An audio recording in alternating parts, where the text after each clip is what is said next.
they're not going to be able to turn on the light. They're not going to be able to go to the factory from their homes. So I think we have to get our act together. And speaking of the necessary institutional reform, it is the land acquisition law, which is why we have to get that out the door before the end of the year. If not, I think we may have issues. Okay, and now for a critical, optimistic note. Just to add to Pak Anies gets the last word. I think this is where the issue is in the short term.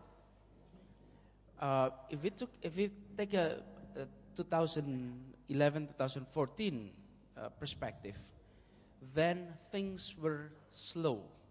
And that's where infrastructure, energy, things like this, to allow all this money to come in and stays, you actually need to have real economic activities, not only in the capital market. And that's where I think, to refer to your questions again, Pak Saibam, where leadership must enter into equations and exercise this to expedite all of this challenge.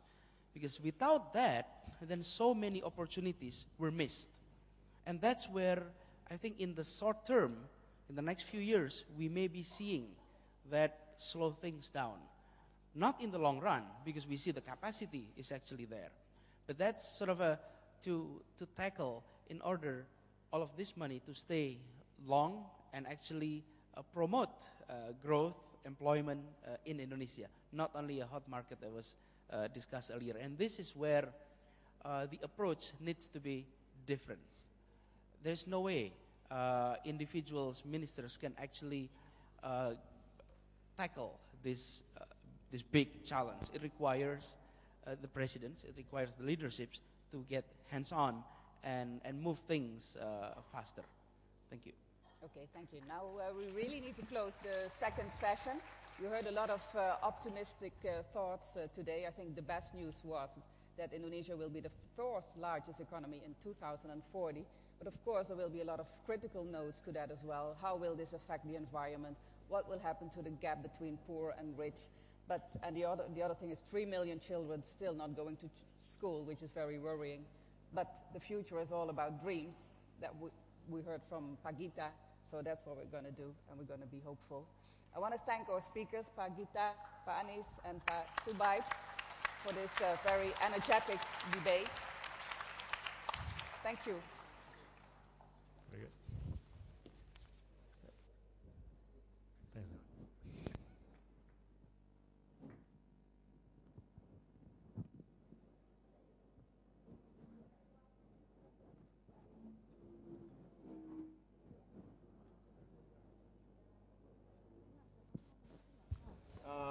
Should we sit down? Or no, I think we just sit. Stand up. Stand up? Yeah. Yeah, the film is not so much about a nuclear attack on a school in Jakarta. You know, to take a few steps back,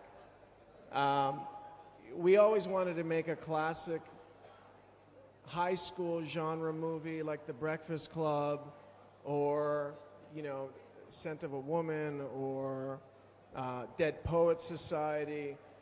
And we were invited by Mr. Edi Sadyatmadja from SCTV to explore shooting the movie in Indonesia. And we had searched from Germany to Luxembourg to London to the, you know, all through the US, Boston, New Mexico, where to shoot the movie.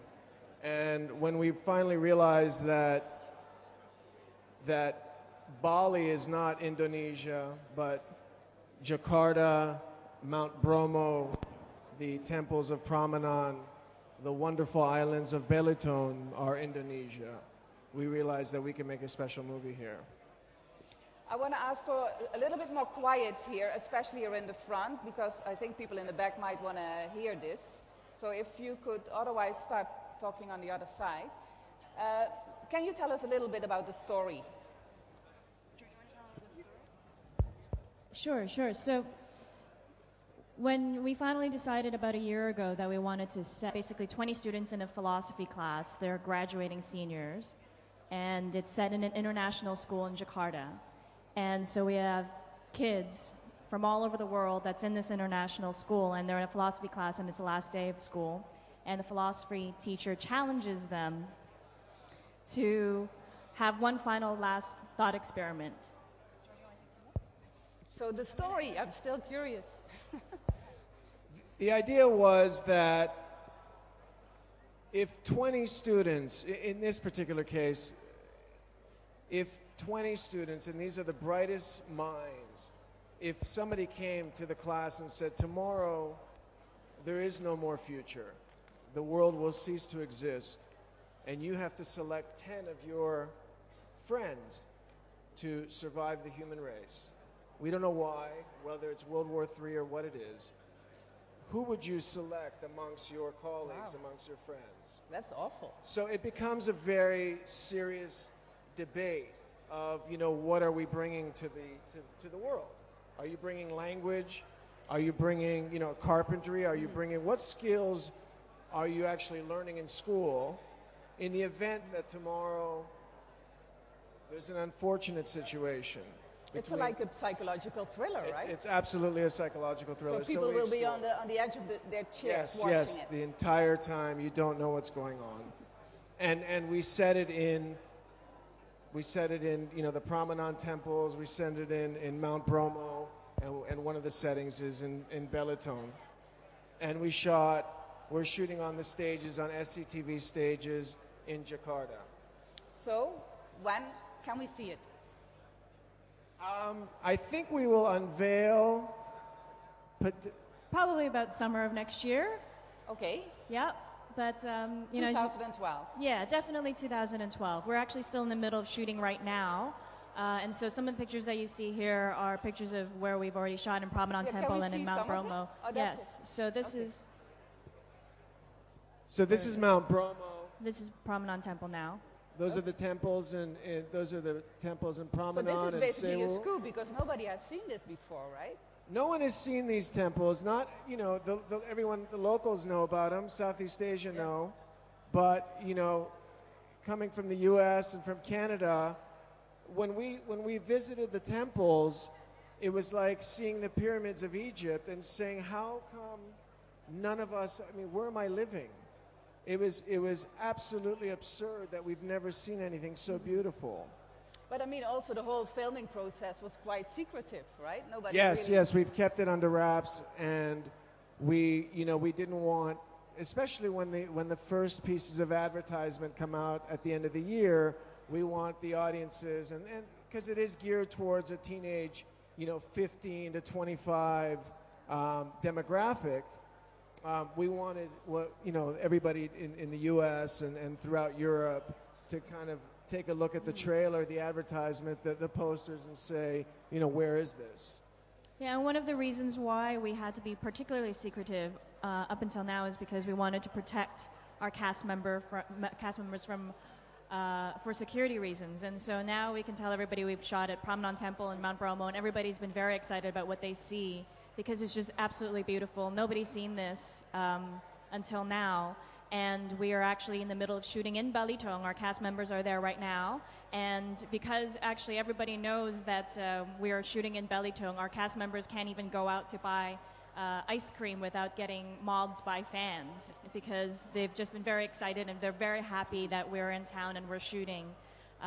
So, hopefully we'll be able to show you pictures of what we've been shooting in Belitung soon. But everybody is just very excited about what they're seeing, and we're very, very proud to be able to get these beautiful locations to create films that are original and different and meaningful and show the audience, the worldwide audience, something different from what they're used to seeing. And that's why when we had the philosophers and we came into town a year ago and met with Mr. Dino Jalal and Mr. Eddie Sariat Maja, we knew we had fantastic partners to support us in doing this, because it was not exactly the easiest thing to tell Hollywood we want to make and shoot a movie in Indonesia. So, we all, the two of us and our partners, worked very, very hard over the last year to make this happen. And now that we are here, everybody's incredibly excited and very proud of what we've all together been able to accomplish. And we'll show you, some of the cast members that we've been able to convince and invite them to come to the country. They're very, very, very happy and excited with what they're experiencing. So, George, maybe you could tell them a little bit about our Who's in the cast film? members. So these were some of the films that we've done. Do you want to tell them a little bit about John? Yeah. John Huddles is an absolutely tremendous writer in the United States, and it's been an honor working with him. And he did a very small movie called Higher Love with Minnie Driver, the late Sir Nigel Hawthorne, Rufus Sewell. He's worked with tremendous talent, and he, when we approached him, and when Mr. Eddie Sayamaja invited us to come, he said, absolutely, I'll do the film in Indonesia. I'm sure it's going to be a beautiful film because it's shot in Indonesia, and I can't wait to see it. Thank you so much that you could come here and tell us all about it. Thank you. Thanks for our mystery guest. Thank you very much. Thank you. Thank you so much. Thank you. Everyone ready for session 3, because this is a conference that doesn't have any breaks, at least not for me, apparently. So we're going to go on to the 3rd session, the new geopolitics in the 21st century. This is not only a pop concert on the future, but this is also called like a mobile conference. So people are allowed to walk around and get coffee. And if someone can get me a coffee and a cookie, that would be great.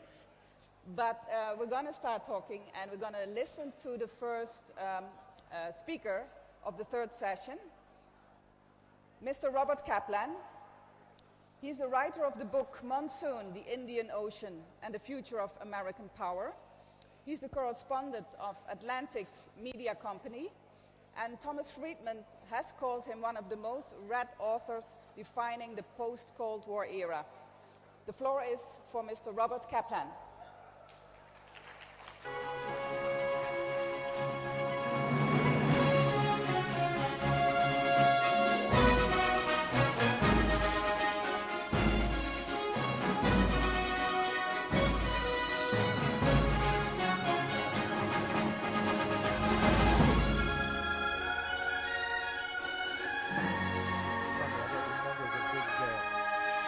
Build-up for the others. Well, thank you very much. It's a great pleasure to be here today, and I'm going to get started right away, to use up my 15 or 20 minutes. First of all, we've all been prisoners of Cold War area studies. We've thought of Southeast Asia as one incisive unit, Indonesia, Malaysia, Vietnam, Burma, Thailand, etc. We thought of the Middle East as another unit that was very cohesive. East Asia, Northeast Asia with Japan, the Korean Peninsula, and Eastern and the Russian Far East, South Asia, the Indian subcontinent. What I'm here to tell you today is that these borders are crumbling, that Eurasia is becoming one fluid, organic continuum of competition and conflict. You have China in East Asia and India in South Asia competing for natural gas fields on the Iranian plateau in the Middle East. You have China and India competing in Burma for natural gas, for timber, hydropower, jewels, rubies, diamonds, etc. You have North Korea selling nuclear technology to Syria that elicits an Israeli military response. This is the future of conflict. So don't think in terms of Cold War area studies. Think in terms of all these regions interacting. To understand the future, you have to look at a map and read history. And also, to avoid tragedy, you have to think tragically. Now, in terms of understanding the future, I always tell people, read history. That'll help you a lot more than looking at new technologies. And in reading history and looking at Eurasia, as what makes the monsoon winds singular is the fact that they're utterly predictable. They blow for 6 months a year on a north